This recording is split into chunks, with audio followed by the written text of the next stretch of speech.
জীবনে ধন সম্পদ না থাকলেও একজন কথা বলার সঙ্গী থাকা সবচেয়ে বড় আশীর্বাদ, তাই না?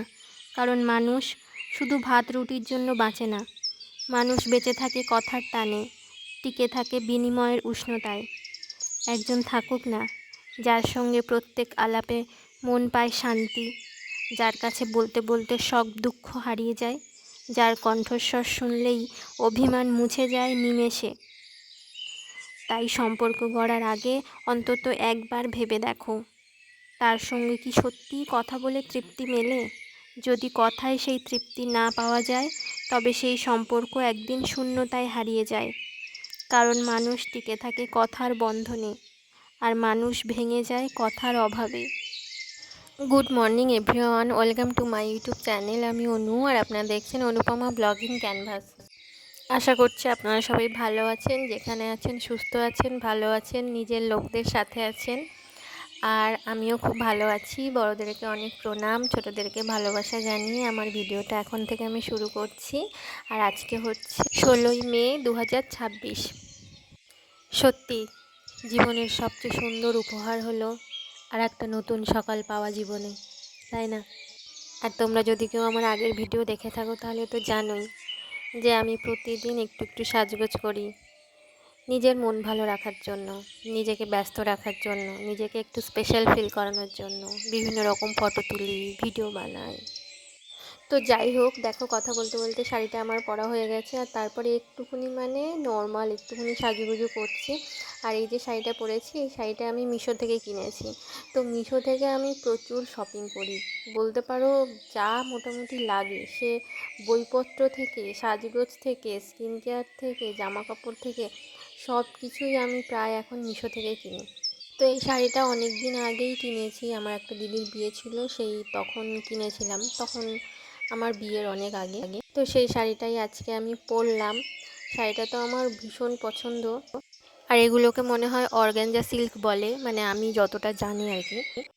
তো একটা কথা বলি তোমাদের, সাজগোজ করি, ভিডিও বানাই, সবে বানানো আমি শুরু করেছি, দু একটা ভিডিও দিয়েছি। তো একজনের বক্তব্য এটা নিয়ে যে নিজেকে কি খুব সুন্দরী মনে করো, যে ভিডিও বানাও, সাজগোজ করো, সেটা আবার শেয়ার করো। তো আমি বলতে চাই যে সুন্দরীরাই কি শুধু সাজতে পারবে? আমি নিজেকে মোটেই সুন্দরী মনে করি না। আমি যেমন আমি তেমন, সেটাই আমি মনে করি। আর সুন্দরী না হলে কি ভিডিও বানানো যাবে না? সুন্দরী না হলে কি সাজা যাবে না? এটা কি শুধু সুন্দরীদেরই অধিকার? আর যদি হয়ে থাকে তাহলে সেই অধিকারটা কে দিয়েছে? তো যাই হোক, কত কি তো রোজ হয়, সব কিছু মনে নিলে হয় না, কিছুটা ভুলে যেতে হয় আর বাকিটা মেনে নিতে হয়। তো আমি ছাদে গেছিলাম, একটু ঘোরাঘুরি করছিলাম, এসে বিছানাটা গুছিয়ে নিলাম।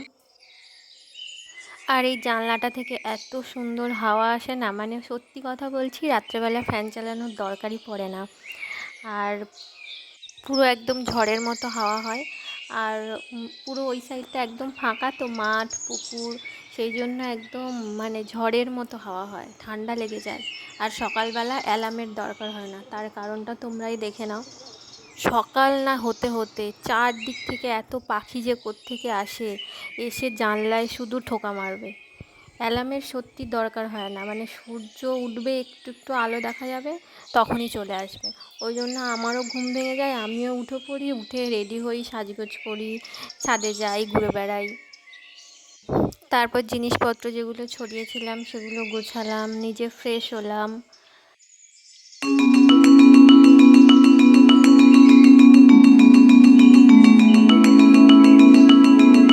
আর এই যে জামাটা দেখছো, এই জামাটা আমি মেহেন্দিতে পরেছিলাম, মেহেন্দির ড্রেস আর কি বানিয়েছিলাম, একটা শাড়ি দিয়েই এটাকে আমি বানিয়েছি।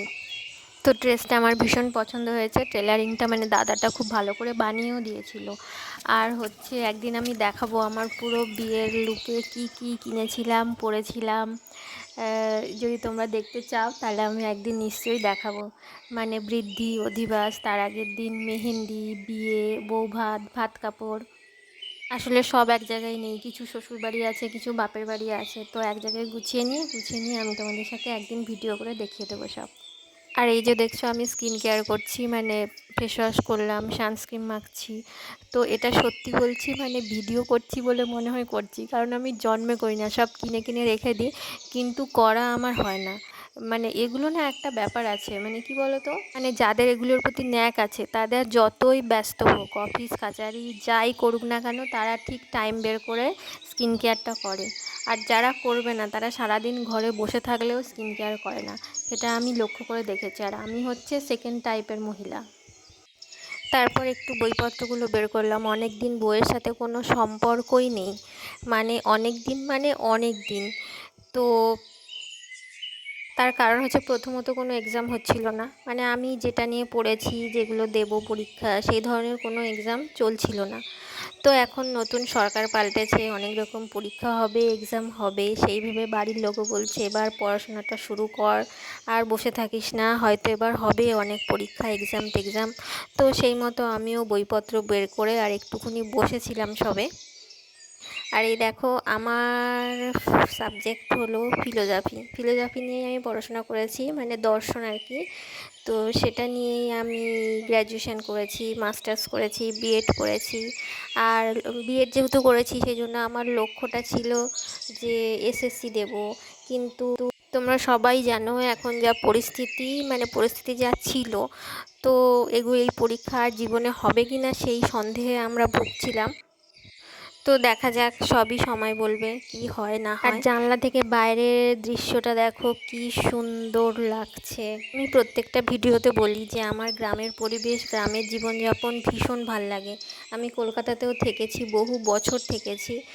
তো সেই মানে দুটো ওই জন্য কম্পেয়ার করে আমি বলছি যে আমার গ্রামটা ভীষণ ভাল লাগে। গ্রামে যদি সব সুযোগ সুবিধা থাকে তাহলে আমি সারা জীবন এখানে থাকতে পারবো।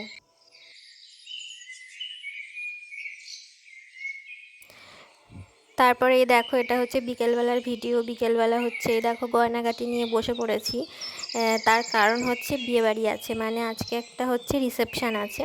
তো আমাদের ইনভিটেশান নেই, কিন্তু মানে আমার মামি আর মামার মেয়ে আর কি, বোন, দুজন মিলে এসছে আমার কাছে সাজতে। তাই জন্য আমি সব জিনিসপত্র বের করে ঠিকঠাক করছি, কার সাথে কী পরবে না পরবে, তাই জন্যই এগুলো ভিডিওটা করছিলাম আর কি। আর আমি কোনো মেকআপ আর্টিস্ট নই, কিন্তু আমি এই টুকটাক পারি, যা অনলাইনে ভিডিও টিডিও দেখে শিখেছি এইটুকুই। তো মামিরা আমার কাছেই সাজে, মামি বোন যখন কোনো অকেশান থাকে তো আমার কাছ থেকে এসে টুকটাক সাজগোজ করে যায়, আমি যখন এখানে থাকি আর কি। তো তোমরা দেখতে থাকো আমি কীরকম সাজাই আর কি, ভূতের মতো। আর তারপর অনেক দিন পর দেখা হয়েছে, অনেক গল্প করছিলাম, হাসাহাসি এইসব চলছিল। আর আর আস্তে আস্তে আমি মেকআপটা করছিলাম। তোমরা লাস্ট পর্যন্ত কিন্তু দেখবে, আর হচ্ছে বলবে মেকআপটা আমি সত্যি মানে টুকটাক মানে চলার মতো করতে পারি কি না।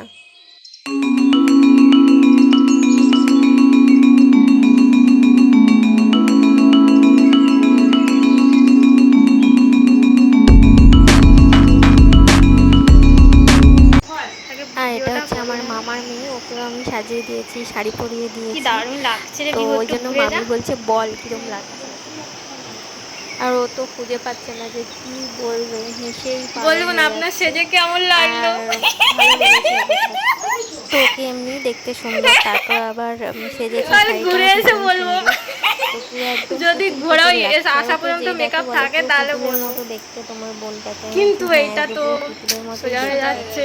আর এই মামিকেও সাজিয়ে দিয়েছি, মামি হচ্ছে লাস্ট মোমেন্ট তোর কটা ফটো তুলে দিই, দারুণ দিচ্ছে, চুল টুল সামনে থেকে বের করছে। এবার মামি রিভিউটা তোমরা সবাই শোনো।